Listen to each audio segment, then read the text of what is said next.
نحمده ونصلي على رسوله الكريم أما بعد فأعوذ بالله من الشيطان الرجيم بسم الله الرحمن الرحيم رب اشرح لي صدري ويسر لي أمري واحلل عقدة من لساني يفقهوا قولي۔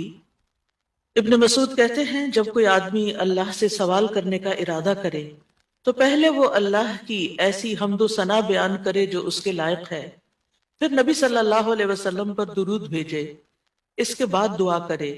اس طرح کرنے سے ممکن ہوگا کہ وہ کامیاب ہو جائے، یعنی اپنی مطلوبہ چیز کو پا لے، اس کی دعا قبول ہو جائے۔ حضرت علی رضی اللہ عنہ کہتے ہیں ہر دعا روک دی جاتی ہے یہاں تک کہ محمد صلی اللہ علیہ وسلم پر درود پڑھا جائے۔ یہ ان کے احساسات ہیں اور وہ سمجھتے ہیں کہ یہ درود ہی دعاؤں کو آگے بڑھانے والا ہے۔ مناوی کہتے ہیں کل دعا محجوب، یعنی ہر دعا سے قبولیت روک دی جاتی ہے یہاں تک کہ دعا کرنے والا نبی صلی اللہ علیہ وسلم پر درود پڑھتا ہے، یعنی دعا اللہ کی طرف نہیں اٹھتی یہاں تک کہ اس کے ساتھ نبی صلی اللہ علیہ وسلم پر درود کو نہ ملایا جائے، کیونکہ درود دعا کی قبولیت کا وسیلہ ہے۔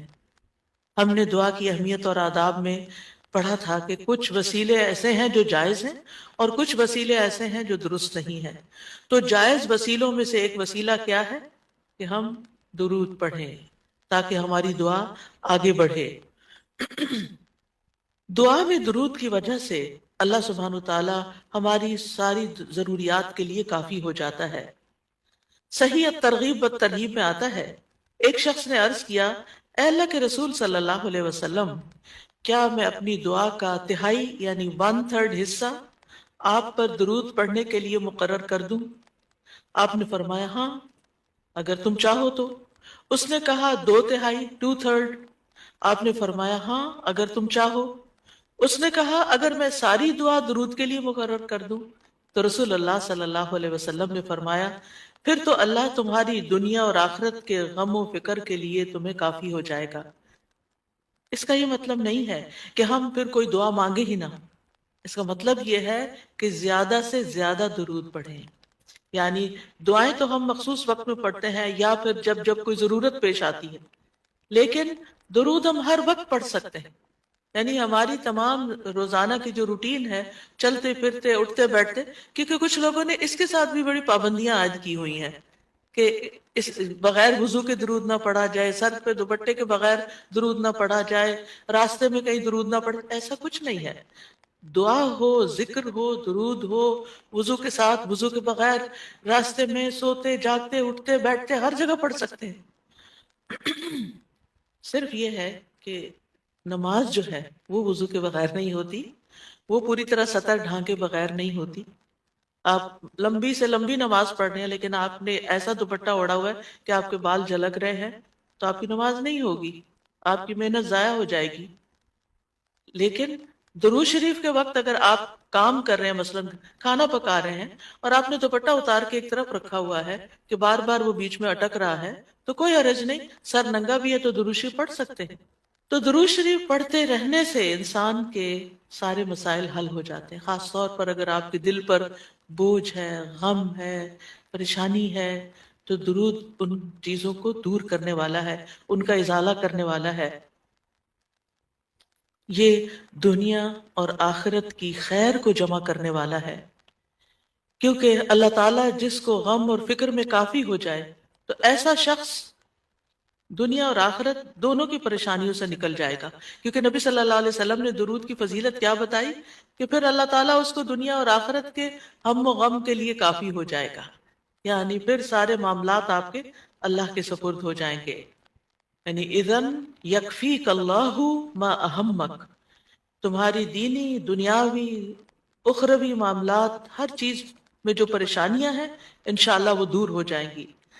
کیونکہ اس کی وجہ کیا ہے؟ اس کی وجہ یہ ہے کہ انسان اللہ سبحانہ وتعالیٰ کی طرف متوجہ ہوتا ہے اور ایک محسن کے احسانات کو یاد کرتا ہے۔ یعنی جیسے شکر نعمتوں کو بڑھاتا ہے نا، لَإِن شَكَرْتُمْ لَأَزِيدَنَّكُمْ، اگر تم نے شکر ادا کیا تو میں تمہیں کیا کروں گا؟ اور نعمتیں دوں گا۔ درود شریف کیا ہے؟ اگر آپ غور کریں تو درود کیا ہے؟ درود دراصل نبی صلی اللہ علیہ وسلم کے ہم پر جو احسانات ہیں کہ آپ نے ہمیں ایمان سے روشناس کیا، قرآن سے روشناس کیا، حکمت سے روشناس کیا، اور ہماری خاطر دعائیں کی، بے شمار احسانات ہیں نا آپ صلی اللہ علیہ وسلم۔ آج ہم آپ کو کیا بدلہ دے سکتے ہیں؟ کس شکل میں بدلہ دے سکتے ہیں؟ ہم آپ کے لیے کیا کر سکتے ہیں؟ ہمارے والدین ہمارے ساتھ احسان کرتے ہیں تو ہم ان کی خدمت کرتے ہیں، ہم ان کو کچھ پکا کے دے دیتے ہیں، ہم ان کو کچھ کھلا دیتے ہیں، ہم ان کو کچھ گفٹ دے دیتے ہیں، ہم ان کو یعنی مختلف طریقے سے ماں باپ کو خوش کرنے کی کوشش کرتے ہیں، چاہے انہیں ضرورت ہو یا نہ ہو۔ ہم سب ایسے ہی کرتے ہیں نا، یعنی ہم یہ تھوڑی دیکھتے ہیں کہ ان کو اس وقت ہمارے لاڈ پیار کی ضرورت ہے یا نہیں ہے، وہ دکھی ہیں، پریشان ہیں یا نہیں ہے۔ ہم اپنی محبت کا اظہار کسی نہ کسی شکل میں کرتے رہتے ہیں۔ وہ فوت ہو جاتے ہیں تو پھر کیا کرتے ہیں؟ پھر ان کو وزٹ نہیں کر سکتے، ان کو دیکھ نہیں سکتے، ان کو کچھ دے نہیں سکتے، انہیں کچھ کھلا پلا نہیں سکتے، پھر ہم ان کے لیے بس صرف دعائیں کرتے ہیں یا صدقہ خیرات کر دیتے ہیں۔ یہی چیزیں ان کو فائدہ دیتی ہیں۔ نبی صلی اللہ علیہ وسلم کے احسانات ہم پر سب انسانوں سے زیادہ ہیں، ہمارے ماں باپ سے بھی زیادہ ہیں ہم پر۔ اگر ہم سیرہ پڑھیں اور دیکھیں کہ آپ نے کتنے دکھ اٹھائے، کتنے غم اٹھائے، کتنی پریشانیوں سے گزرے، تو حیران ہو جاتا ہے انسان کہ اتنی بھی سچی خیرخواہی کسی انسان کے اندر ہو سکتی۔ النبی اولا بالمؤمنین من انفسہم، نبی تو تم پر تمہاری جانوں سے بھی زیادہ تمہارے قریب ہے، تمہارے مدد، تمہارے لیے مہربان ہے۔ یعنی ہم اپنی جانوں کے بارے میں اتنے فکر مند نہیں ہوتے، ہم اپنے آپ کو خود جہنم کی آگ سے بچانے کے لیے وہ فکر نہیں کرتے جتنی فکر ہمارے نبی صلی اللہ علیہ وسلم نے ہمارے لیے کی۔ تو ان کے احسانات کا بدلہ کیسے دیں گے ہم ان کے لیے کیا کریں گے؟ ہم ان کے لیے درود پڑھیں گے۔ تو یہ درود کا پڑھنا، آپ کے احسانات کا بدلہ تو ہم کہاں سے دے سکتے ہیں، لیکن اس کے جواب میں ایک شکریہ ادا کرنے کا انداز ہے، ان کی مہربانیوں کا ایک طرح سے ہم ان کی مہربانیوں کو اکنالج کرتے ہیں۔ کیونکہ جو شکر گزار انسان ہوتا ہے وہ دنیا میں بھی مطمئن ہوتا ہے، اس کی ایک فلفلمنٹ ہوتی ہے، اور پھر یہ ہے کہ اس کے آگے کے مرحلے بھی آسان ہوتے ہیں۔ وہ جس کے ساتھ بھی معاملہ کرتا ہے، جس کے ساتھ بھی شکر گزاری کا معاملہ کرتا ہے، عام انسانوں کے ساتھ بھی، تو وہ ان کا محبوب بن جاتا ہے۔ تو جب ہم اللہ تعالیٰ کا شکر ادا کرتے ہیں تو کیا ہم اللہ کے محبوب نہیں ہوں گے؟ جب ہم رسول اللہ صلی اللہ علیہ وسلم کا شکریہ ادا کرتے ہیں، اور شکریہ ادا کرنا صرف زبان سے تھینک یو کہنا نہیں ہوتا، وہ مختلف طریقے سے کسی کو دعا دینا بھی، یعنی اگر ہم کسی کے احسان کا بدلہ صرف دعا کی شکل میں بھی دیتے ہیں تو یہ بھی شکریہ ادا کرنے کی بہت بڑی قسم ہے، اور پلٹ کر واپس تو اپنے اوپر ہی آتا ہے۔ یعنی جب شکر کسی کا ادا کرتے ہیں، جب کسی کے احسان مند ہوتے ہیں، ایک ہوتا ہے بس صرف تکلفاً، رسماً، ایک فیشن کے طور پہ، ایک روٹین کے طور پر کسی کو تھینک یو بول دینا، نہیں، دل سے جینوئنلی دوسرے کا شکر گزار ہونا، یہ اس کے دل میں آپ کی محبت بڑھاتا ہے۔ اس میں آپ کی نیت یہ نہیں ہوتی کہ وہ مجھ سے محبت کرے، نہیں، آپ اس کو اکنالج کر رہے ہوتے ہیں، اس کا احسان مان رہے ہوتے ہیں، اور اللہ تعالیٰ اس کے دل میں آپ کی محبت ڈال دیتا ہے۔ اور جو ناشکرے انسان ہوتے ہیں، جو ناقدرے ہوتے ہیں، سب سے پہلے تو ہم اللہ ہی کے حق میں ناقدرے ہیں، جیسے ابھی بہن نے بات کی، وما قدر اللہ حق قدری، ہم نے اللہ کی قدر ہی نہیں کی جیسا قدر کرنے کا حق ہے۔ ہم نے نبی صلی اللہ علیہ وسلم کی قدر ہی نہیں کی جیسا کہ قدر کرنے کا حق ہے۔ تو ہماری یہ تسبیحات اور ہمارا یہ درود شریف اس قدر کی طرف بڑھنے کا ایک چھوٹا سا جسچر ہے کہ ہم واقعی اس بات کو مانتے ہیں کہ ان کے ہم پر احسانات تھے۔ لہٰذا جب ہم درود پڑھتے ہیں تو اس کا مطلب یہ ہے کہ ہم نے باقی چیزیں چھوڑی اور ہم آپ کا حق ادا کرنے کی طرف متوجہ ہو گئے۔ تو یہ چیز اللہ تعالیٰ کو کتنی پسند آتی ہوگی کہ یہ اپنے لیے کچھ نہیں مانگ رہا، اپنے لیے نہیں کچھ مانگ رہا، اپنی باتیں نہیں کر رہا، یہ اپنے غموں کو بھول کے، اپنے کاموں کو چھوڑ کے صرف نبی صلی اللہ علیہ وسلم پر درود بھیج رہا، یعنی ان کا احسان مان کر، ان کا شکریہ ادا کرتے ہوئے ان کے لیے دعا کر رہا ہے۔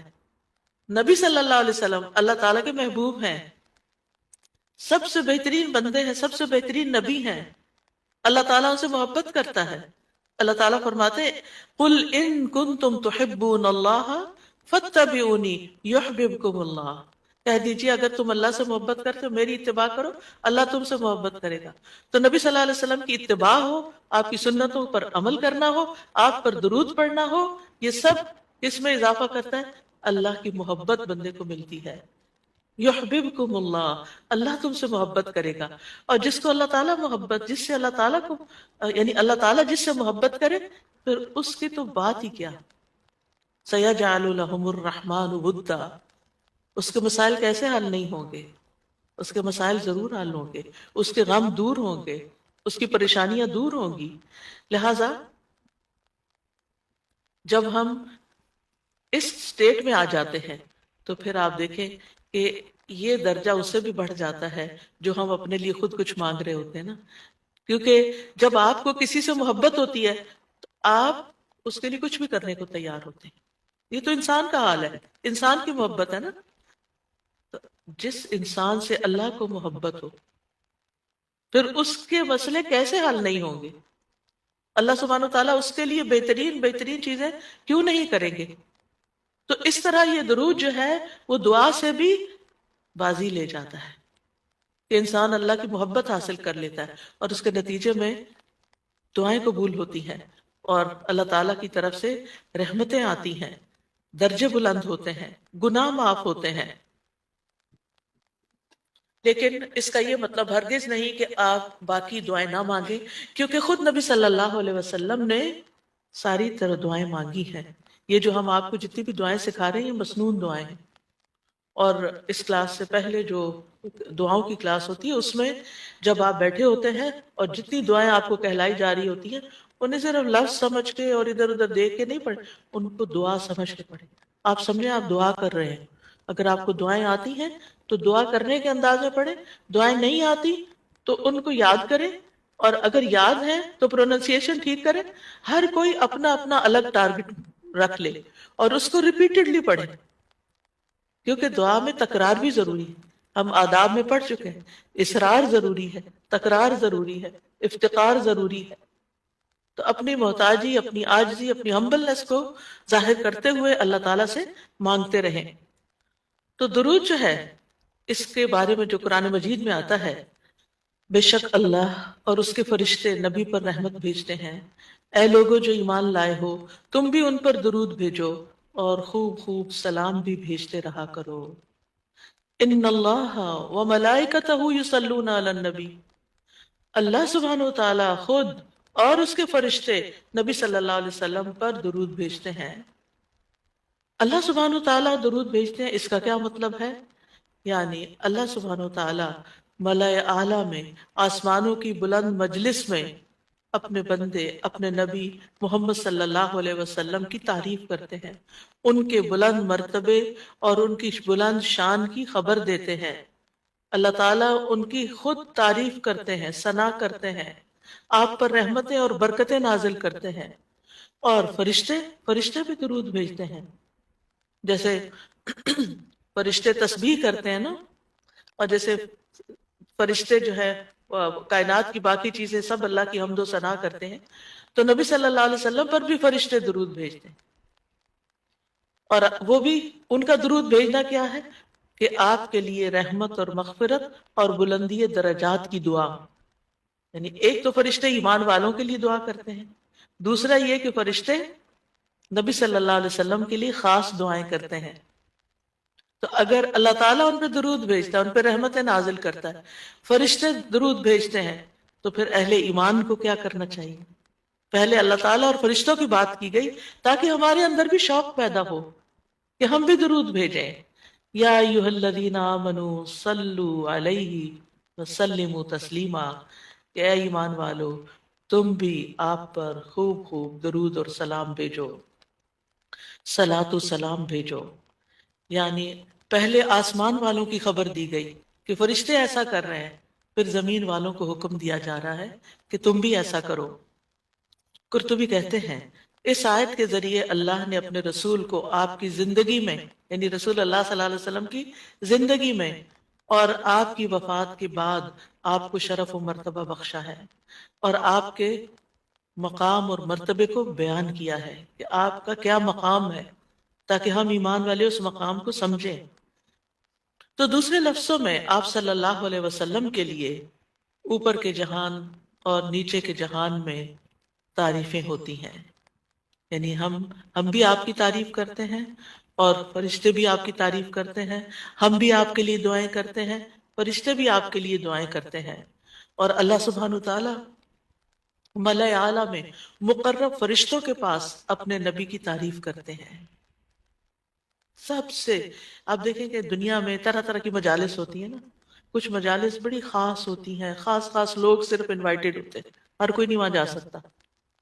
آسمانوں میں بھی خاص مجالس، اللہ سبحانہ وتعالیٰ کے جو خاص مقرب فرشتے ہیں جنہیں وہ حکم دیا گیا تھا کہ آدم کو سجدہ کرو، جن کے سامنے اللہ تعالیٰ نے یہ بات رکھی تھی کہ میں آدم کو پیدا کرنے جا رہا ہوں، یہ گیدرنگ جو ہے اس کو ملائے اعلیٰ کہتے ہیں۔ ملا کہتے ہیں سرداروں کو، اور اعلیٰ کہتے ہیں بلند بلند سردار۔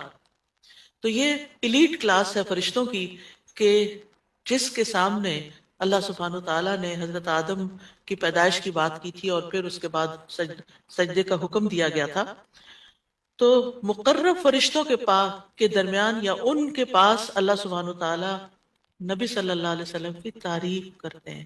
ذرا سوچئے، امیجن کیجئے فرشتوں کی مجلس، یعنی جو بلند مرتبہ، یعنی ویسے تو کوئی فرشتہ اللہ کی نافرمانی نہیں کرتا، ہر فرشتہ اطاعت گزار ہے، ہر فرشتہ اللہ کی بات مان، یفعلون ما یؤمرون، لپکتے ہیں، دوڑتے ہیں، بھاگتے ہیں، تیز بھاگتے ہیں ایک دوسرے سے، فالسابقات سبقا، ایک دوسرے سے سبقت لے جاتے ہیں اللہ کا حکم ماننے میں، یعنی فرشتوں کا یہ حال ہے۔ لیکن ان کی کیٹیگریز ہیں۔ سورۃ فاطر کے شروع میں کیا آتا ہے؟ جاعل الملائکۃ رسلا اولی اجنحۃ مثنی وثلاث ورباع ویزید فی الخلق ما یشاء، دو پروں والے فرشتے بھی ہیں، تین والے بھی ہیں، چار والے بھی ہیں، اور پھر اللہ جتنی چاہتا ہے بڑھا دیتا ہے۔ جبریل علیہ السلام کے تو 600 پر ہیں۔ سوچئے کیا کیا کیفیت ہوگی ان کی۔ اور پھر جو حاملین عرش فرشتے ہیں، ان کی کندھے سے لے کے یہاں کان کی لو تک 700 سال کا فاصلہ ہے، اتنا عرصہ کوئی سفر کرتا رہے۔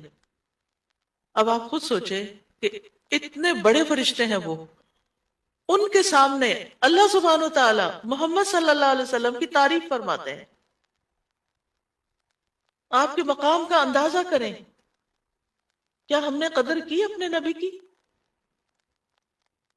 ہم کیا درود پڑھتے ہیں، ہم کیا تعریف کرتے ہیں، ہم کتنا جانتے ہیں آپ کو، ہم آپ کی سنت کو کیا سمجھتے ہیں؟ حدیث، یہ تو حدیث ہے، یہ قرآن تو نہیں ہے۔ استغفر اللہ۔ آپ نے دین کے مختلف چیزوں میں فرق کر دیا، جس کو خود رسول اللہ صلی اللہ علیہ وسلم دے کر گئے تھے، آپ کس راہ پہ چل پڑے؟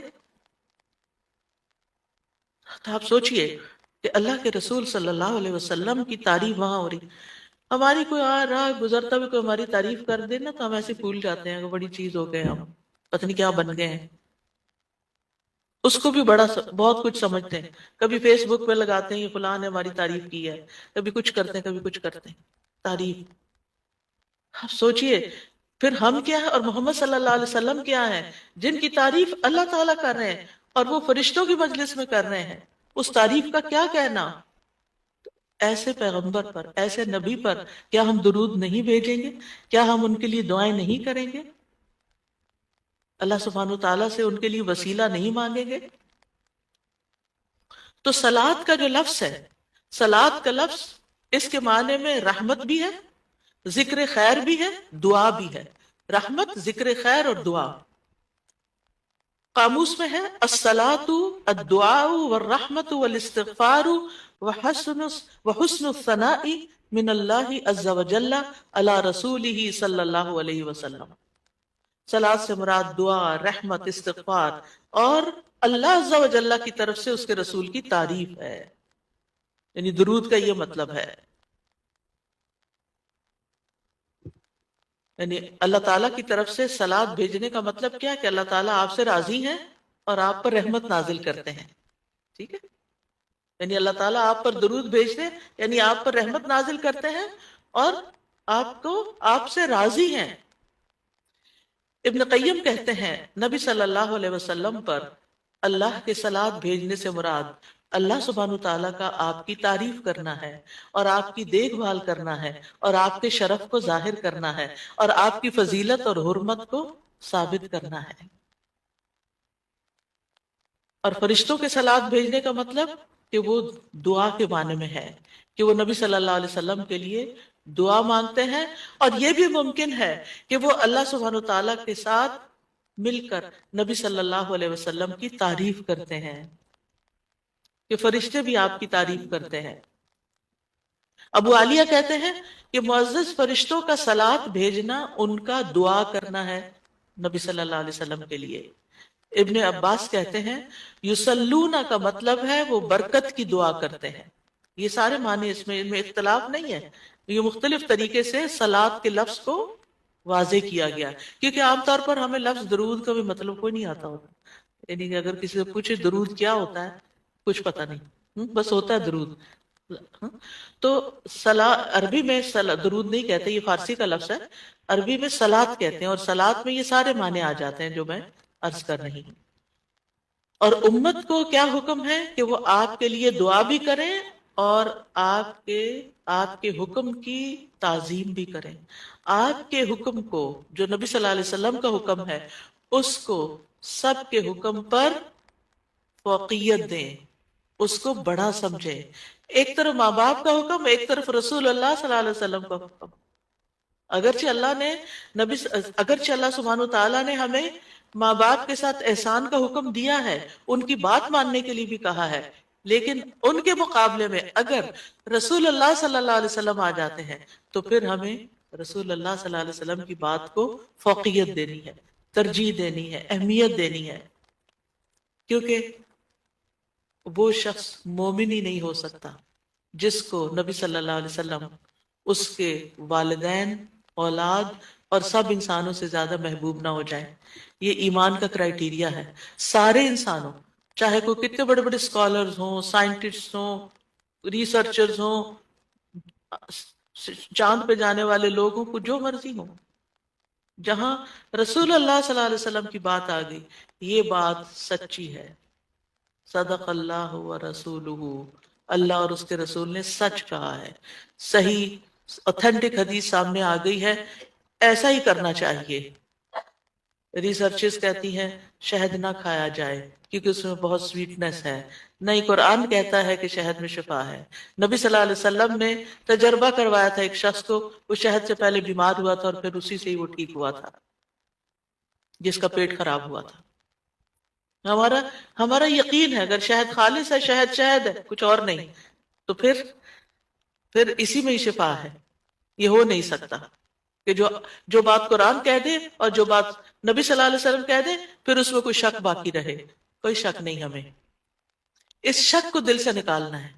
دو چیزیں ایمان میں خلل ڈالتی ہیں، شبہات اور شہوات، کیونکہ جب ہمارے اندر ڈاؤٹس آ جاتے ہیں نا کسی چیز کے بارے میں، تو پھر ہمارا یقین اٹھ جاتا ہے، پھر ہمارا عمل کمزور ہو جاتا ہے، اور اسی طرح جب ہماری خواہشات آگے آ جاتی ہیں تو پھر ہم لیزی ہو جاتے ہیں، ہم اپنی مرضی پسند کے محبوب کام کرنے لگتے ہیں اور دوسرے کاموں کو پیچھے کر دیتے ہیں، چاہے وہ ہمارے لیے زیادہ فائدے کی کیوں نہ ہو۔ ابن قیم کہتے ہیں ہمارا آپ پر صلوات بھیجنا یہ ہے کہ ہم اللہ تعالیٰ سے مطالبہ کرتے ہیں، ہم اللہ تعالیٰ سے دعا کرتے ہیں، اللہم، کہ اے اللہ ہمارے نبی کی اور بھی زیادہ تعریف کریں اور آپ کی فضیلت اور شرف کو ظاہر کریں اور آپ کی تکریم اور اپنی قربت کا آپ ان کے لیے اظہار کریں، یعنی اے اللہ تعالیٰ آپ ان کو اور زیادہ محبوب بنا لیں، اور زیادہ ان کو عزت دیں، اور زیادہ ان کے درجے بلند کریں۔ اور یہ سچے دل سے تو دعا اسی کی ہوگی نا جو نبی صلی اللہ علیہ وسلم سے محبت کرتا ہوگا اور آپ کی اہمیت کو جانتا ہوگا۔ ان لوگوں کو درود کیا درود ہوگا جو نبی صلی اللہ علیہ وسلم کو وہ عزت اور مقام دیتے ہی نہیں جو واقعی ان کا ہے، کیونکہ جب تک کسی سے محبت نہ ہو تو اس کے لیے اس درجے کی دعا بھی نہیں ہو سکتی۔ چاہے دن میں کوئی 10 دفعہ آپ سے کہنے میرے لیے دعا کرو، آپ کریں گے، لیکن اس پیار سے وہ دعا نہیں نکلے گی جس پیار سے وہ دعا نکلے گی جس سے آپ کے لیے محبت، وہ نہ بھی کہے تو آپ اس کے لیے دعائیں کرتے رہتے ہیں۔ اور پھر یہاں پر اس آیت میں صرف صلات کی بات نہیں بلکہ کیا فرمایا؟ وَسَلِّمُوا تَسْلِيمًا، سلموا، آپ کو سلام کا تحفہ بھی دیں، صرف صلات نہیں بلکہ سلام بھی کریں۔ تسلیم کا کیا مطلب ہے؟ کہ آپ پر خیر و برکات نازل ہوں، آپ پر اللہ کی رحمتیں اور سلامتیاں ہوں، اور آپ ہر طرح کی تکالیف اور آفتوں سے محفوظ رہیں، ہر طرح کے نقائص سے پاک رہیں۔ جب ہم کہتے ہیں نا اللہم سلم علی محمد، وہ دعا درود ویسے تو یوں پورا پڑھتے ہیں اللہم صلی وسلم علی نبینا محمد، تو اس کا مطلب کیا ہے کہ یا اللہ محمد صلی اللہ علیہ وسلم کے لیے آپ کی دعوت میں، یعنی آپ نے جو دعوت دی لوگوں کو اسلام کی طرف، آپ کی امت میں اور آپ کے ذکر خیر میں ہر طرح کی سلامتی لکھ دے، ہر طرح کے نقص سے سلامتی ہو جائے۔ اور اس طرح امت آپ کے لیے جتنی دعائیں کرتی جا رہی ہے، یعنی جب سے نبی صلی اللہ علیہ وسلم کے بارے میں یہ آیت اتری اور جب سے صحابہ کرام اور پھر تابعین، تبع تابعین اور امت کے باقی لوگ ان ساری صدیوں میں آپ کے لیے یہ دعا کر رہے ہیں، ان ساری دعاؤں کے اس درود کے نتیجے میں آپ کا مقام بلند ہوتا جا رہا ہے، ہوتا جا رہا ہے، ہوتا جا رہا ہے۔ آپ سوچئے کہ اللہ سبحانہ وتعالیٰ کتنا قدردان ہے۔ نبی صلی اللہ علیہ وسلم نے اپنی 22 سالہ نبوت کی مختصر زندگی میں جو محنت کی سو کی، لیکن اس کا انعام اور صلہ کتنی خوبصورت شکل میں اللہ تعالیٰ دے رہا ہے کہ دنیا میں آپ کا نام بلند کر رہا ہے اور آپ کو بلندی عطا کر رہا ہے، اور آپ کے لیے سب سے دعائیں کرنے کو کہہ رہا ہے۔ یعنی درود کیا ہے؟ نبی صلی اللہ علیہ وسلم کے لیے دعا، اور وہ دعائیں اللہ تعالیٰ قبول بھی کرتے جا رہے ہیں، اور اس کے نتیجے میں نبی صلی اللہ علیہ وسلم کے درجات بلند ہوتے چلے جا رہے ہیں۔ تو سوچئے، جو سنت کی پیروی کرے گا، جو آپ کے مشن کو آگے لے کے بڑھے گا، جو اخلاص کے ساتھ اس رستے کو اپنائے گا، جو یہی کام کرے گا جو محمد صلی اللہ علیہ وسلم نے کیے، جو آپ کا پیروکار ہوگا، جو آپ کی سنت کا متبع ہوگا، جو آپ کے اس مشن یعنی دین کی تبلیغ کے کام کو آگے لے کر بڑھے گا، کیا اللہ تعالیٰ اس کو ایسے ہی چھوڑ دیں گے؟ کیا اللہ سبحانہ وتعالیٰ اس کی قدر افزائی نہیں کریں گے؟ ہم سب انسان کسی نہ کسی طرح دنیا میں بلندی چاہتے ہیں، کوئی ڈگری کے ذریعے، کوئی مال کے ذریعے، کوئی کسی ذریعے دوسروں سے آگے نکلنا چاہتا ہے، بلند مرتبہ ہونا چاہتا ہے، لیکن اس راستے کو چھوڑ دیتے ہیں کیونکہ اس راستے کو بظاہر یوں لگتا ہے کہ اس سے کیا ملے گا، ہمیں اس سے کون سی بلندی مل جائے گی، اور اس طرح ہم نبی صلی اللہ علیہ وسلم کے طریقہ کار کو چھوڑ کر اور طریقوں کو اختیار کرنے لگتے ہیں۔ ہم سمجھتے ہیں شاید اس میں زیادہ خیر ہے، یا اس سے ہمیں زیادہ بھلائی یا کوئی بڑائی مل جائے گی۔ نہیں، اصل بات یہ ہے کہ ہمیں جو عزت یہ دین دے سکتا ہے، جو مرتبوں کی بلندی، جو اللہ کی رحمتیں، جو خیر اور لازوال نعمتیں جنہیں کبھی ختم نہیں ہونا، جو اس راستے سے مل سکتی ہیں، وہ دنیا میں کوئی اور راستہ ہے ہی نہیں ان سب نعمتوں کو پانے کا۔ پھر بھی ہم اپنے دین کو حقیر سمجھتے ہیں اور دین کی خدمت کو فارغ وقت کا کام سمجھتے ہیں، اور پورے خوشی اور محبت اور خلوص کے ساتھ یہ کام نہیں کرنا چاہتے۔ ہمیں ضرورت رہتی ہے کہ کوئی اور آئے، دھکا سٹارٹ کرے اور پھر ہم آگے بڑھیں، کوئی ہمیں موٹیویٹ کرے تو پھر ہم کچھ کریں، ہم خود سے کچھ کرنے والے نہیں۔ ہم کس بات کے انتظار میں ہیں؟ اصل مشکل یہ کہ ہمارے یقین میں کمی ہے، تو اس یقین کو بڑھانے کی ضرورت ہے۔ تو اللہ سبحانہ و تعالیٰ اپنے فرشتوں کے بعد ایمان والوں کو حکم دیتا ہے کہ اے مومنو، تم تو زیادہ حقدار ہو کہ نبی پر درود و سلام بھیجو، کیونکہ تمہیں ان کی رسالت سے جو برکتیں حاصل ہوئی ہیں، جو فیض حاصل ہوا ہے، وہ فرشتوں کو تو نہیں ہوا نا۔ فرشتے تو پہلے سے اللہ کی عبادت کرے۔ ہمیں عبادت کے طریقے کس نے سکھائے؟ محمد صلی اللہ علیہ وسلم نے سکھائے۔ آپ کی بدولت ہمیں یہ ساری نعمتیں ملی، تو ہمیں تو زیادہ پھر درود بھیجنا چاہیے۔ تو صلو علیہ وسلموا تسلیما۔ تو آپ کا حق اور آپ کی عزت اور آپ کی قدردانی صرف یہ نہیں کہ ہم آپ کی شان میں کوئی گستاخی نہ کریں، یا کوئی گستاخی کرے تو اس کے پیچھے پڑ جائیں۔ آپ کا مقام اس سے زیادہ کا متقاضی ہے کہ آپ پر درود و سلام بھیجا جائے، اور یہ قرآن سے بھی ثابت، اور یہ سنت سے بھی ثابت، اور یہ فرشتوں کا طریقہ بھی ثابت۔ اسی لیے آپ دیکھیں کہ نماز کے اندر درود پڑھنا واجب ہے، واجب ہے۔ اگر آپ نے اتحیات پڑھ کے سلام پھیر دیا، درود نہیں پڑھا، تو آپ کی نماز ناقص ہے۔ لیکن اگر آپس میں آپ کو وضو ٹوٹ رہا ہے مثال کے طور پر آپ کو، اور آپ سوچتے ہیں کہ اب اگر میں اس موقع پر میری نماز جاتی ہے تو میں کیا کروں گا، تو اگر آپ صرف اتنا بھی پڑھ دیتے ہیں نا، اللہم صلی وسلم علی نبینا محمد، اور سلام پھیر دیتے ہیں، نماز ہو جاتی ہے۔ تو یہ یعنی عام حالات میں بھی ہم درود پڑھ سکتے ہیں، اور نماز میں تو پڑھنا ہی پڑھنا ہے۔ اور پھر اذان کے بعد اور مختلف مواقع پر انشاءاللہ دیکھتے ہیں۔ شیخ سعدی کہتے ہیں آپ صلی اللہ علیہ وسلم پر درود بھیجنا اللہ سبحانہ وتعالیٰ اور اس کے فرشتوں کی اقتداء ہے، اور جو حقوق ہم پہ عائد ہوتے ہیں اس کا بدلہ دینا بھی مقصود ہے۔ آپ کی محبت اور آپ کی تکریم کی علامت ہے، جو آپ سے جتنی محبت کرے گا اتنا ہی درود بھیجے گا۔ پھر یہ اجر و ثواب کے حصول کا ذریعہ بھی ہے۔ سبحان اللہ، یعنی جب کوئی انسان شکر گزار ہوتا ہے، قدردان ہوتا ہے، تو اللہ تعالیٰ اس کی کیسی قدردانی کرتے ہیں۔ درود ہم آپ پر پڑھتے ہیں، ثواب ہمیں مل رہا ہوتا ہے، کوئی احسان نہیں ہے کسی پر، آپ کو بھی ساتھ ہی فائدہ ہو گیا۔ اور پھر یہ ایمان کی علامت ہے، کیونکہ جو آپ سے محبت نہیں کرتا اس کا ایمان مکمل نہیں۔ اور پھر آپ کی توقیر جس کا حکم اللہ تعالیٰ نے دیا اس کی علامت بھی ہے، لِتُؤْمِنُوا بِاللَّهِ وَرَسُولِهِ وَتُعَزِّرُوهُ وَتُوَقِّرُوهُ وَتُسَبِّحُوهُ بُكْرَةً وَأَصِيلًا، تاکہ تم اللہ اور اس کے رسول پر ایمان لاؤ اور اس کی مدد کرو اور اس کی تعظیم کرو، اور دن کے شروع اور آخر میں تسبیح کرو۔ نبی صلی اللہ علیہ وسلم کے امت پر جو احسانات ہیں ان کا تھوڑا سا ذکر کرنا اس لیے ضروری ہے تاکہ یاد تازہ ہو جائے کہ آپ کے ذریعے ہمیں کیا کیا فیض ملا۔ سب سے بڑی بات یہ کہ وہ ہمارے بارے میں بڑے رحیم و شفیق تھے۔ لَقَدْ جَاءَكُمْ رَسُولٌ مِّنْ أَنفُسِكُمْ عَزِيزٌ عَلَيْهِ مَا عَنِتُّمْ حَرِيصٌ عَلَيْكُمْ بِالْمُؤْمِنِينَ رَءُوفٌ رَحِيمٌ۔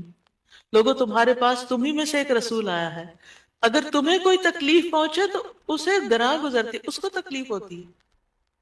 کیا ہمارے اندر بھی دوسروں کے لیے ایسے احساسات ہیں کہ کسی کو تکلیف پہنچے تو ہمیں تکلیف ہو جائے؟ نبی صلی اللہ علیہ وسلم کو ایمان والوں کی تکلیف سے تکلیف پہنچتی تھی۔ وہ تمہاری فلاح کا حریص ہے۔ ہم ہیں لوگوں کی فلاح کے حریص کہ ان کو ہدایت ہو جائے، یہ دین کی طرف آ جائے۔ مومنوں پر نہایت مہربان اور رحم کرنے والا ہے۔ یہ ہیں ہمارے رسول جن کی گواہی اللہ تعالیٰ نے دی کہ ان کے اندر کے جذبات لوگوں کے لیے کیا ہیں، اور ان کا مشن کیا، اور وہ چاہتے کیا ہیں آپ کے لیے، اور وہ کتنے شفیق اور مہربان ہیں۔ یعنی ایک دائی کی بنیادی صفت ہونی چاہیے کہ وہ دوسروں سے محبت کرنے والا ہو، دوسروں کی خیر کرنے والا ہو۔ ہم بعض اوقات دین کا کام کرتے ہوئے اتنے پروفیشنل ہو جاتے ہیں کہ ہماری ٹون بھی بڑی سپارٹ ہو جاتی ہے اور ہمارا انداز بھی بڑا تحکمانہ ہو جاتا ہے۔ ہم سمجھتے ہیں کہ ہم صحیح معنی میں خدمت کر رہے ہیں، نہیں، کہیں ایسا نہ ہو کہ اس کی وجہ سے لوگ دین سے ہی دور ہو جائیں۔ نبی صلی اللہ علیہ وسلم کا یہ طریقہ نہیں تھا۔ اللہ کی قسم، ہم جتنے سنت کے زیادہ قریب ہوں گے اتنے ہی زیادہ ہم دین کو فائدہ پہنچانے والے ہوں گے، اور جتنے سنتوں سے دور ہو جائیں گے اور آپ کے طریقے سے دور ہو جائیں گے، آپ سے بھی اتنے ہی دور ہو جائیں گے اور دین کو بھی اتنا ہی نقصان پھر دیں گے۔ نبی صلی اللہ علیہ وسلم مومنوں پر ان کی جانوں سے بھی زیادہ قریب ہیں۔ النبی اولا بالمؤمنین من انفسہم وازواجہ امہاتہم، یہ نبی مومنوں پر ان کی جانوں سے زیادہ حق رکھنے والا ہے، اور اس کی بیویاں ان کی مائیں ہیں۔ نبی صلی اللہ علیہ وسلم نے فرمایا، دنیا میں کوئی مومن ایسا نہیں جس سے میرا دنیا اور آخرت میں سب سے زیادہ قریب کا رشتہ نہ ہو۔ اگر چاہتے ہو تو یہ آیت پڑھ لو، یعنی صرف اس دور کے لوگوں کے لیے نہیں تھے آپ قریب، بلکہ ہمارے لیے بھی ہیں۔ فرمایا یہ آیت پڑھ لو، النبی اولا بالمؤمنین من انفسہم، نبی مومنوں پر ان کی جانوں سے بھی زیادہ قریب ہیں، لہٰذا جو کوئی مومن مر جائے اور مال چھوڑ جائے تو وہ اس کے خاندان کو ملے گا، اس کے وہ وارث ہوں گے، اور جو قرض یا عیال چھوڑ جائے وہ میرے پاس آئے، میں اس کا بندوبست کروں گا۔ آج کوئی حکمران، کوئی لیڈر ایسا ہے جو یہ کہے کہ تمہارا کوئی فوت ہو جائے، جو وہ چھوڑے وہ سب تمہارا، لیکن اگر کوئی تمہاری ضرورت ہے تو میرے پاس آ جاؤ؟ ایسی خیرخواہی محمد صلی اللہ علیہ وسلم کے اندر تھی اپنے ساتھیوں کے لیے. آپ امت کے لیے روتے تھے. نبی صلی اللہ علیہ وسلم نے ابراہیم علیہ السلام کے بارے میں یہ آیت پڑھی، ربی انہن اضللن کثیرا من الناس فمن تبعنی فانہ منی، کہ اے میرے رب، ان بتوں نے بہت سے لوگوں کو گمراہ کر دیا ہے، تو جو میری پیروی کرے وہ مجھ سے ہوگا. اور یہ آیت جس میں عیسیٰ علیہ السلام کہتے ہیں ان تعذبہم فانہم عبادک وان تغفر لہم فانک انت العزیز الحکیم، اے اللہ اے اللہ اگر تو انہیں عذاب دے، یعنی جو میرے پیروکار ہیں، تو تیرے بندے ہیں دے دے، اور اگر تو بخش دے تو بے شک تو عزیز الحکیم ہے.